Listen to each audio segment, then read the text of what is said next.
Mismong ang NCRPO na nagsabi na aktibo ngayon na operasyon ng tinaguriang Bundulgang. Payo ng mga otoridad, kapag binundol kayo ng kainahinalan sa sasakyan, huwag kayong tumigil o bumaba man lang na inyong sasakyan dahil baka lalo kayong mapahamak. Narito ang report ni JP Soriano. Ganito ang nangyayari sa isang aktwal na operasyon ng Bundulgang o pwersahang pagkuha ng isang sasakyan. Haharangin ng mga kriminal na sasakyang umaandar, tsaka tututukan ng baril ang driver sabay tangay ng sasakyan. Bahagi ito sa lecture video na pinapakita ng PNP kontra carnapping. Ayon sa PNP, ito ang style ng Bundulgang, isang kilabot na carnapping group. Ayon sa NCRPO, talamak ang ganitong sitwasyon lalo na dun sa mga galing sa airport at dumadaan sa C5 road. Sinusundan daw ang sasakyan hanggang makakuha ng tiempo para isagawa ang krimen. Duda ng PNP, may kasabwat sa airport ang sindikato. Especially nanggagaling sa sa airport, matraffic sa EDSA, diyan sila dadaan. Kaya titignan din natin yung possibility na baka yung tipster nanggagaling lang doon sa sa airport. Kasi somebody should give the direction dun sa mga nag-aabang. Kaya sabi ng Regional Operations Division ng NCRPO na siya nagbibigay ng lecture sa iba't ibang grupo para sa self-defense. May mga paraan para maiwasan at makaligtas ang isang motorista laban sa Bundulgang. Dapat daw di sinasabi kung kani-kanino kung saan ka pupunta, saan dadaan at ano ang sasakyan mo. Kailangan maging mapanuri at alerto sa mga umaaligid sa bahay o opisina na posibleng nagmamanman sa inyo. Keep your head down. Huwag masyadong ibino-broadcast sa buong mundo ang pinag-uusapan nyo. Pwede kayo mag-usap na on your own na. Dumating na ba? Sige, uwi na tayo. Or kung kayo mag-uusap na saan kayo dadaan, baka pwede namang hindi naman naririnig. Kung nasa daan na at nagbibiyahe, pansinin ng mga sasakyang sumusunod at kahina-hinala. Tandaan daw palagi na pinagpaplanuhan ng mga kriminal ng kilos nila, kaya dapat pagplanuhan din sila. Go to a place na maraming nakakita sa inyo. Na, yun nga, mawala na yung escape. Mawala na yung escape nila. Agawin na lang sasakyan mo, hindi naman, saan sila pupunta? Di ba? May nakakita ibang tao, yan, sinasabi ko nga, galing dyan sa C5, yung Pamerang Diego Silang. Sa labas ng BCDA yan, daming pulis dyan. Paano naman kung nasundan ka na at binundol ka na at hinara at may tangka na laban sa'yo? Hindi raw dapat huminto, magbukas ng bintana o bumaba ng sasakyan. Kailangan daw alerto ang isip at buo ang loob. Dapat handa raw umatras at umabante agad para takasan ng mga kriminal. Kung nakatutok naman sa'yo at biglang babariling ka na lang, maybe better to lose your car than to lose your life. Pero kung may chance ka naman na mag-escape, then by all means escape. Ram the car, go on reverse, go on.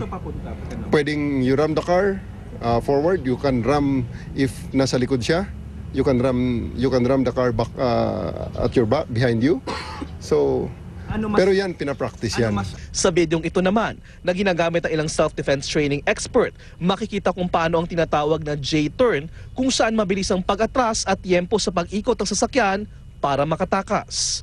Sa huli, ayon sa pulisya, pinaka-importante pa rin para sa mga motorista ang laging maging alerto. Payo ngayon ng otoridad sa publiko, kumuha ng karagdagang pagsasanay sa pagmamaneho at sa self-defense kung kakayanin.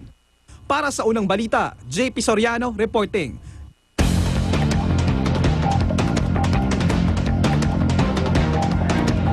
Mga mamahaling designer bag, malaki po ang maitutulong sa pagpapatayo ng mga bahay para sa mga maralita nating kababayan. Kung papaano, narito po ang aking report. Prada, Louis Vuitton, Furla, Gucci, Fendi, at Ferragamo. Nakalulula man sa libo-libong piso nilang halaga, patok pa rin ang mga designer bag na ito sa ilang kababaihan. Pero ang dating gamit lang pamporma, magagamit na rin sa pagpapagawa ng mga bahay para sa street families sa Metro Manila. At yan ay sa pamamagitan ng proyektong Handbags for Hope. Ang konsepto ng Handbags for Hope, humihingi po ako ng mga donasyong designer bags na tulad nito at saka po ibibenta. At makita nito ay siya naman pong ipapampagawa ng mga bahay para sa mga pamilya sa lansangan sa tulong naman po ng Gawad Kalinga. Kaya ngayon, samahan niyo po ako dahil marami pa tayong mga pipikaping mga bag.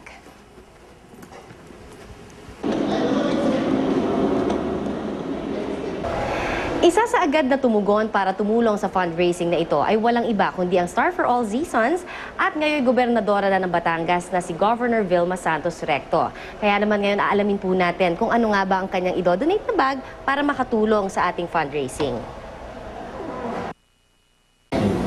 So this is a coach bag. This is one perfect example ng teamwork. Yun ang sikreto ng pagtutulungan kasi talagang hindi kakayanin ng isang tao. Sana po'y makatulong kahit konti. Okay. Thank you, Governor. Thank you. Salamat po. Okay, good luck. Thank you po. Next stop ng bag pickup sa Kongreso. Mula sa Batangas, ngayon naman po naririto na tayo ngayon sa Congress para sa 3 bags na nakaschedule namang pick-upin ko ngayong araw na ito. Nakadagdag sa fundraising ang mga bag mula kina Representatives Bernadette Herrera D. at Jocelyn Limcay Chong. Di rin nagpahuli ang baguhang kongresistang si Lani Mercado Revilla sa kanyang Salvatore Ferragamo at Fendi bag donation. Ito yung una. Oo, yung una na may kasama pang wallet. Oo, may kasama pang wallet. Tapos ito yung isa. Fendi siya. Oo, pretty. Oo. Unused pa to.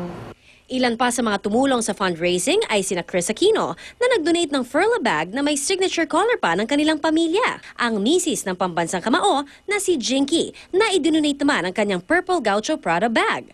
Si Dr. Vicky Bello at kanyang Christian Dior denim handbag. Hindi siyempre nagpahuli ang ating kapusong si Pia Guanyo na ibinigay ang kanyang Fendi bag. Gayon din si Carmina Villaruel na di nagdalawang isip na mag-donate ng isang balikbayan box ng kanyang mga designer bags. Si Grace Lee, i-donate naman ang limited edition ng kanyang Purple Prada bag. At syempre pa, ang mga kabarkada ko sa umaga sa unang hirit. Sino nga ba ang mag-aakala na ang presyo ng 2 bag na ito kapag pinagsama ay makapagpapatayo na ng isang disenteng bahay na tulad nito? It's not really just about the homes itself. That's a start because it restores the dignity of the entire family. But more than that, that's why nga tinawag nating handbags for hope. It really provides hope. Provides hope to the families, not only to those who live there, but to even the entire neighborhood.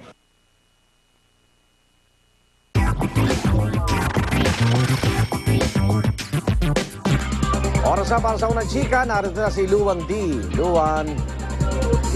Thanks, Igan. Ina ni controversial actress Lindsay Lohan na si Dina nagsalita na tungkol sa pinagdaraanan ng kanyang anak. Sa kanyang interview kay Matt Lauer sa TV program na Today, malaki at maganda raw ang ipinagbago ni Lindsay mula nang ipasok siya sa rehabilitation center. Mas masaya at relaxed daw ngayon ang aktres. Kaya mas malinaw at madali raw na-identify ng center ang punot dulo ng mga problema ni Lindsay. Kamakailan ay pinayagan na ang aktres ng korte na makapamasyal kasama ang kanyang pamilya. Stars ng country-themed film na Country Strong nagdaos ng premiere night sa Nashville, Tennessee. Present dito ang bida ng film na si Gwyneth Paltrow. Naroon din po si Leighton Meester at ang producer nitong si Tobey Maguire. Kwento ito ng isang country singer fresh from rehab na magsisikap para ayusin ang kanyang career at pamilya. More chika coming your way, so stay tuned. Balik tayo kay Igan. Salamat, Luan. Pakibalitan tayo sa latest sa lagay ng trapiko mula kay Lala Roque. La?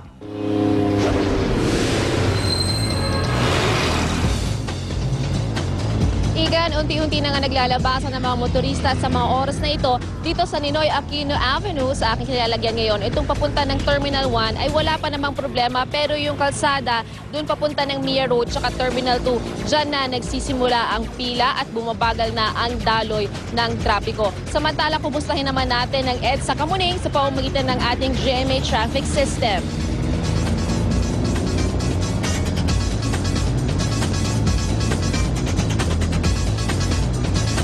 Yan na rin po ang problema, magkaparehong lane na po ang mabagal ang daloy ng trapiko. Yung sa kanan po inyo nakikita ipapunta ng Makati, yung kaliwa naman papuntang norte. Ayan po ang nakikita natin at mukha talagang nagmamadali at marami ng mga motoristang nasa labas sa mga oras na ito. Ang C5 Road naman atin din pong kukumustahin.